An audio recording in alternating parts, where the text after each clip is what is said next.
Language is an important tool for thinking.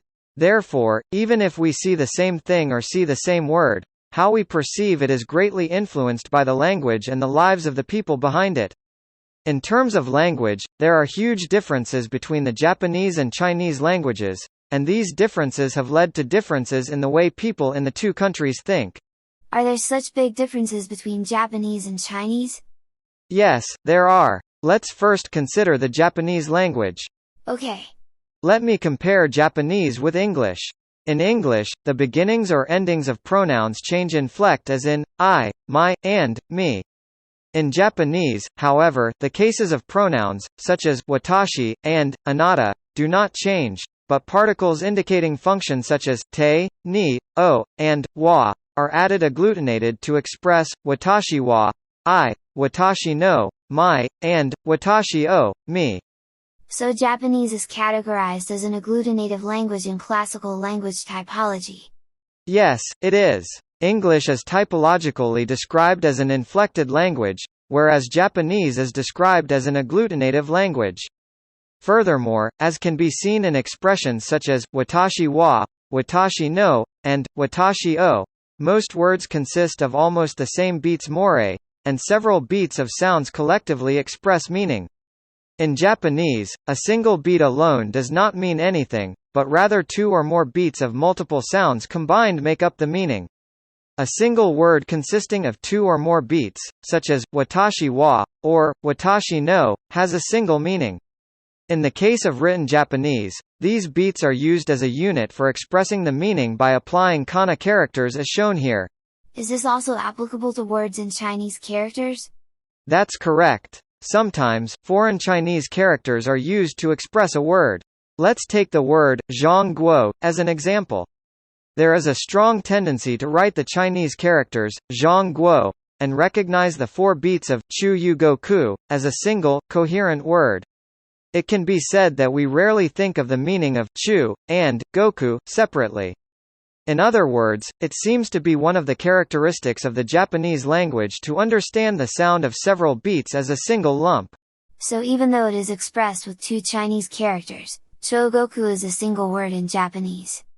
That's right. The Japanese language has not only Chinese characters, but also katakana, hiragana, and romaji, making it convenient to express foreign words by changing the characters accordingly. When Chinese characters are used, the words have a Chinese or traditional feel, and when katakana are used, the words are seen as coming from the West during the modern era. Recently, more and more words are being written directly in Roman letters, which give the impression of representing new science or technology. This can create a feeling of coming from a foreign country or expressing newness. Another characteristic of Roman letters is that they can also be used to emphasize the fact that a word represents a new technology. So the number of words can be increased freely depending on the situation. Do Japanese people also understand those words that have several beats of Japanese sounds as a single word or unit? I'm not sure about all of them, but for the most part that is true. In contrast, in Chinese, regarding the personal pronouns I mentioned earlier, watashi is wo and anata is ni, and the characters wo and ni are applied to them, respectively. There is the expression wo I ni. Haha, yes, that's right. You can see from these words that wo is used in the nominative case and ni is used in the accusative case, but they are not inflective like in English, nor agglutinative like in Japanese, but are used as they are without change. So we can also say ni I wo, with wo and ni being directly interchangeable. Yes, the case of a pronoun is expressed by the word order, not by inflection or agglutination. If it is placed before the predicate, it is understood as being in the nominative case, and if it is placed after the predicate, it is understood as being in the accusative case. The smallest unit of a word is a syllable, and a syllable is often represented by a single Chinese character. In other words, more than one concept can be expressed with a single syllable. Does that mean that one syllable can have more than one meaning? As we will see later, the number of syllables available to represent a concept is finite, so we derive and use a wide range of concepts from a single syllable. The Chinese character zhou run is a perfect example. Therefore, we say that more than one concept can be expressed with a single syllable. I see. Since many concepts are required, a huge variety of syllables are needed, not only combinations of consonants and vowels, but also up to 3 kinds of diphthongs, with consonants placed at the end of syllables, and tonal changes known as tones, so that theoretically more than 1,600 different syllables are used in different ways. More than 1,600? You might think 1,600 is a lot, but another way of putting it is, the maximum number of syllables that humans can use is about 1,600. This means that there is an upper limit to the number of concepts that can be expressed by sound. It's hard to have an upper limit because there is Chinese philosophy and literature, plus foreign Buddhist thought, and since the modern era, a lot of Western concepts have come in.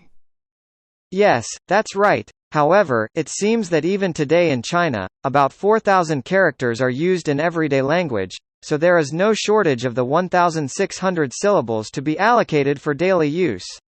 Of course, when it comes to Chinese philosophy, literature, and Buddhist thought, the number of Chinese characters is in the tens of thousands, so many things are difficult to understand without seeing the written characters.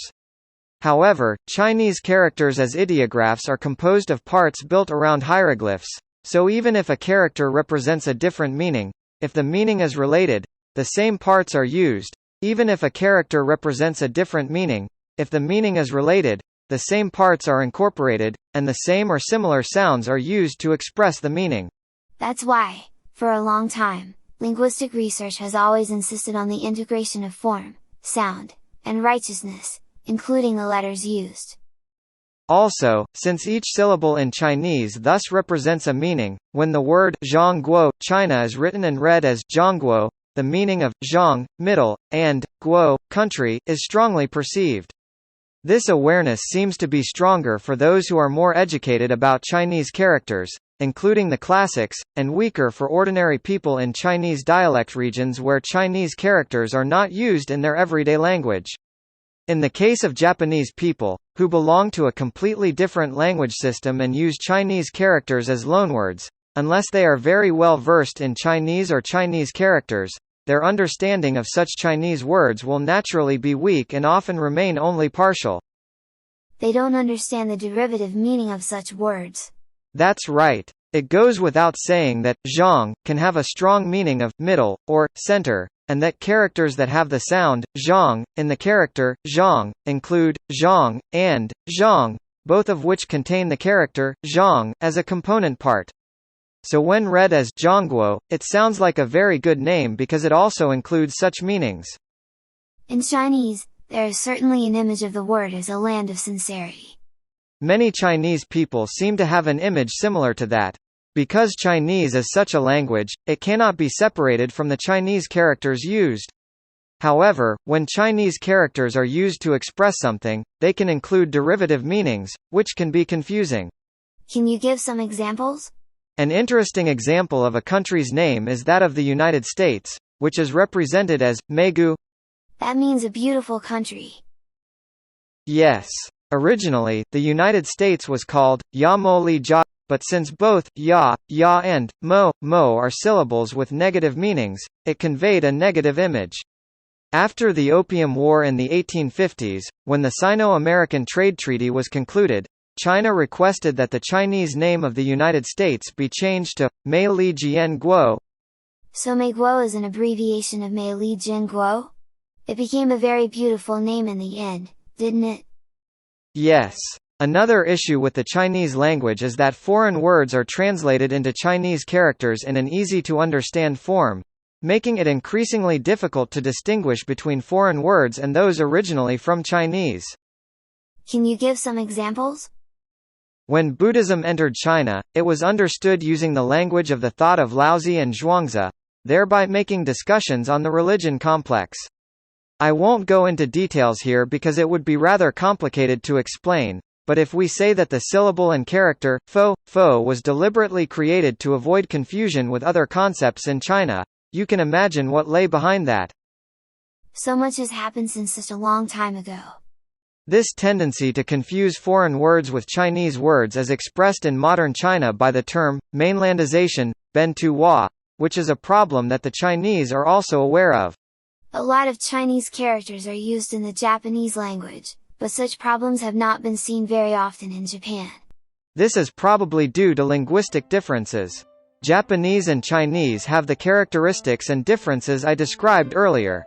It can be said that despite such linguistic differences, cultural exchange has been conducted between Japan and China up to the present. It is easy to assume that various miscommunications must have occurred.